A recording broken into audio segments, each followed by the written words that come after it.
प्रधानमंत्री नरेंद्र मोदी ने जिस तरह से मेरठ में एक सरकारी समारोह का दुरुपयोग करके कांग्रेस पर प्रहार किया था, और यही नहीं, उन्होंने आपत्तिजनक शब्दों का इस्तेमाल किया था, राहुल गांधी ने इस पर पलटवार किया है। उन्होंने प्रधानमंत्री नरेंद्र मोदी को नसीहत दी है कि मोदी जी, शर्म की बात क्या होती है वो समझिए। बकौल राहुल गांधी, जब एप्स्टीन फाइल में आपके मंत्री का नाम आता है और आप उसकी जांच तक नहीं करवाते हैं और जवाबदेही पूरी तरह से गायब होती है, वो होती है शर्म की बात। भारत और अमेरिका के बीच में जो व्यापार समझौता हुआ, जिस तरह से हमने अपने डेटा के साथ समझौता किया, वो होती है शर्म की बात। और किसानों के हितों को जिस तरह से दफन कर दिया गया, वो होती है शर्म की बात। राहुल गांधी के पास मौका था उसी तरह की शब्दावली का इस्तेमाल करने का, जिस तरह की शब्दावली का इस्तेमाल प्रधानमंत्री नरेंद्र मोदी ने किया, मगर राहुल गांधी ने सीधा प्रहार किया। मैं चाहता हूं कि आप सुने राहुल गांधी ने किस तरह से प्रहार किया प्रधानमंत्री नरेंद्र मोदी पर। सुना जाए। बीजेपी के कार्यकर्ताओं, आरएसएस के कार्यकर्ताओं, आप अपने प्रधानमंत्री की आंखों में देखो, आपको डर दिखेगा। पार्लियामेंट में नहीं आ पाए और कारण नारावाने नहीं थे, कारण एप्स्टीन था, कारण अदानी पर केस था। नरेंद्र मोदी जी, अहिंसा और लोकतांत्रिक विरोध देश की बुनियाद है। गांधी जी और भगत सिंह ने यह रास्ता दिखाया है, इससे आप इतना क्यों डरते हो? आप शर्म की बात करते हो। शर्म की बात मैं आपको बताता हूँ। आपने अमेरिका के साथ जो किया है, ये शर्म की बात। देश को आपने बेचा है।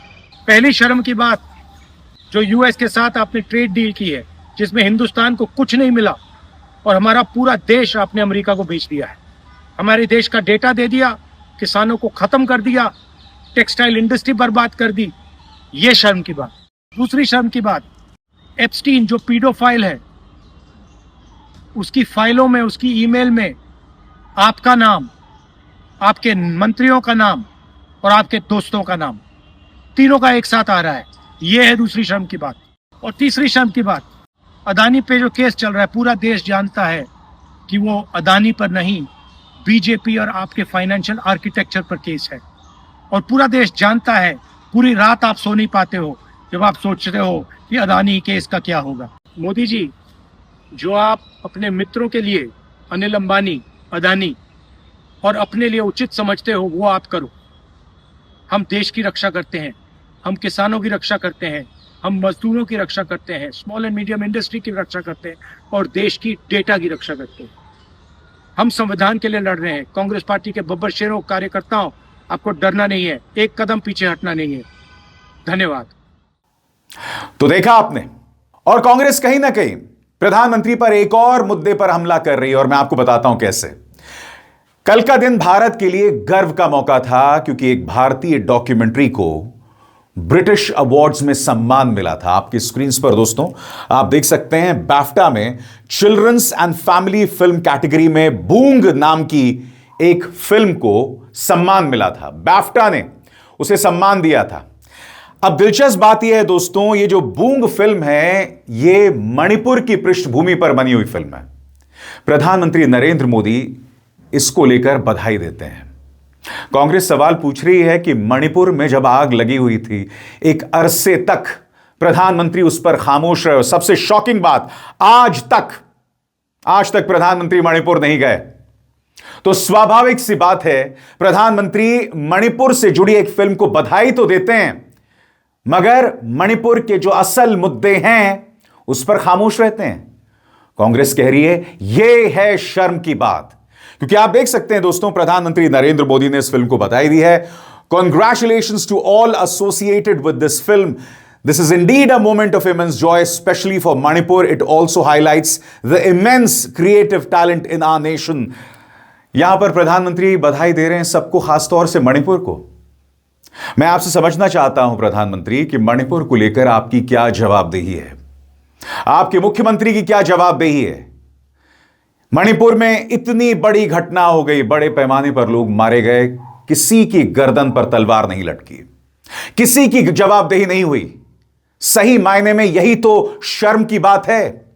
और सबसे बड़ी बात, प्रधानमंत्री नरेंद्र मोदी, मेरठ में एक समारोह होता है और उस आधिकारिक समारोह का दुरुपयोग करते हैं और किस तरह की शब्दावली का इस्तेमाल किया आप खुद जानते हैं। कहा उन्होंने, कांग्रेस तो खुद नंगी है, कपड़े उतारने की क्या जरूरत थी। सुना जाए प्रधानमंत्री के ये महान शब्द।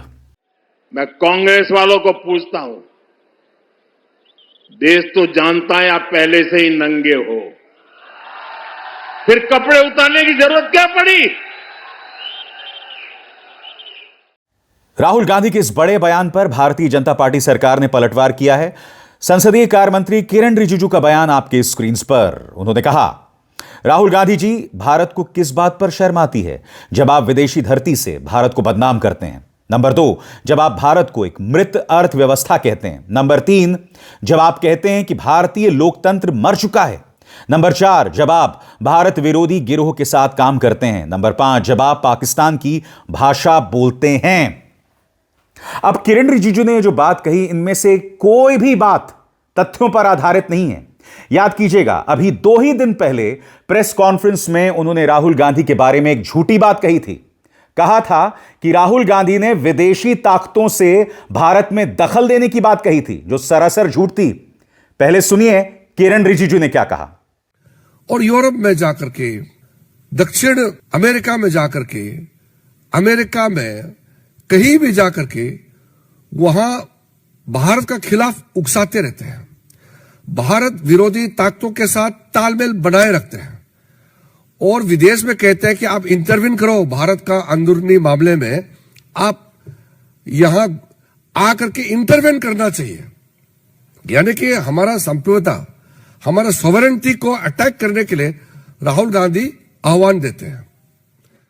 अब किरण रिजिजू की बात कितनी झूठी है वो राहुल गांधी के इस बयान से साफ हो जाती है, जो उन्होंने विदेशी धरती पर कही थी, जहां उन्होंने साफ तौर पर कहा था कि हमें किसी के दखल की जरूरत नहीं है, हम अपने मुद्दे और उनका समाधान खुद करेंगे। सुनिए राहुल ने क्या कहा था।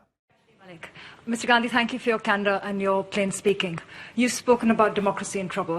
You spoke about it just now, you spoke about it yesterday, and you expressed some surprise at the fact that Western European countries don't seem to have noticed that large chunks of democracy were falling away. So here's my question, two-parter. One, what are you, the Congress Party, but you also the opposition, planning to do about this?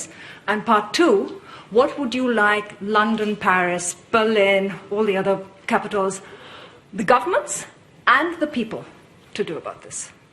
No, look, first of all,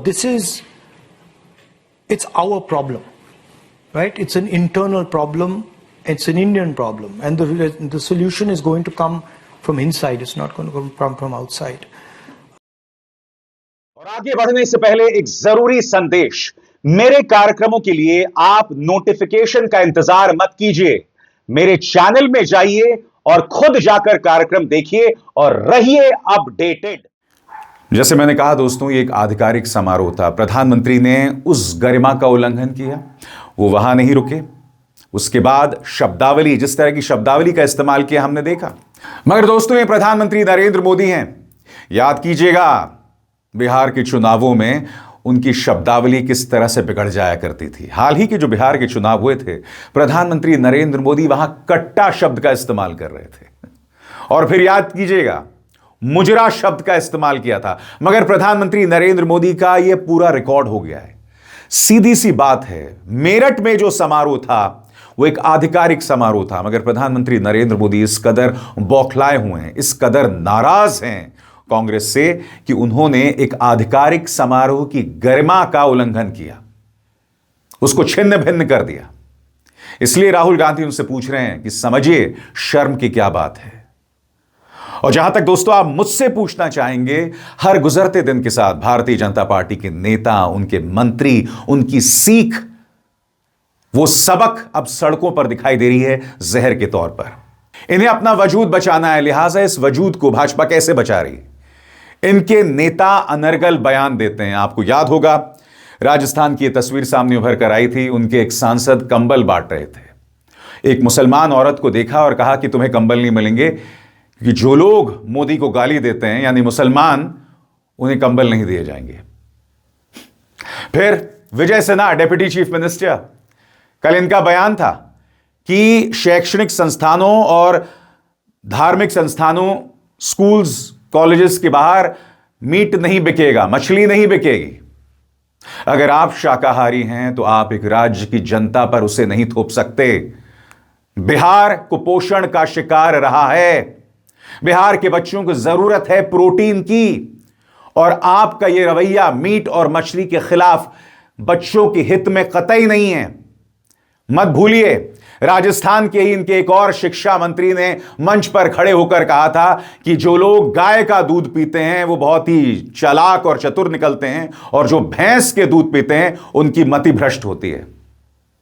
इन तमाम चीजों की क्या वैज्ञानिक जमीन है कोई नहीं जानता, मगर फिर भी इस तरह की बातें कही जा रही हैं। जो बात विजय सिन्हा ने कही, ये जो बात राजस्थान के शिक्षा मंत्री ने कही, उससे ज्यादा शर्मनाक बात कुछ नहीं हो सकती। और सही मायने में यह शर्म की बात है, क्योंकि हकीकत यह है ये लोग इस देश का मुस्तकबिल तय कर रहे हैं, इस देश की नियति तय कर रहे हैं और इस तरह की बातें कर रहे हैं। और वही सोच भारतीय जनता पार्टी में, वही बौखलाहट नीचे से लेकर ऊपर तक दिखाई देती है। इनके प्रवक्ता अधनंगे बैठ जाते हैं टेलीविजन में, गाली गलौज करते हैं, महिलाओं का अपमान करते हैं, झूठ बोलते हैं। और फिर आप क्या उम्मीद करते हो वरिष्ठ नेताओं से? वो क्या करेंगे?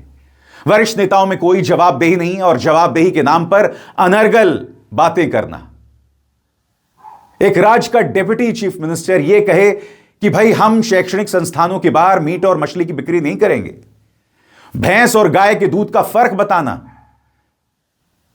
यह तमाम बातें करते हुए दिखाई दे रहे हैं भाजपा के नेता। और इससे ज्यादा शर्मनाक बात कुछ नहीं हो सकती, और सही मायने में यही है शर्म की बात। अब एस आर शर्मा को दीजिए इजाजत। नमस्कार।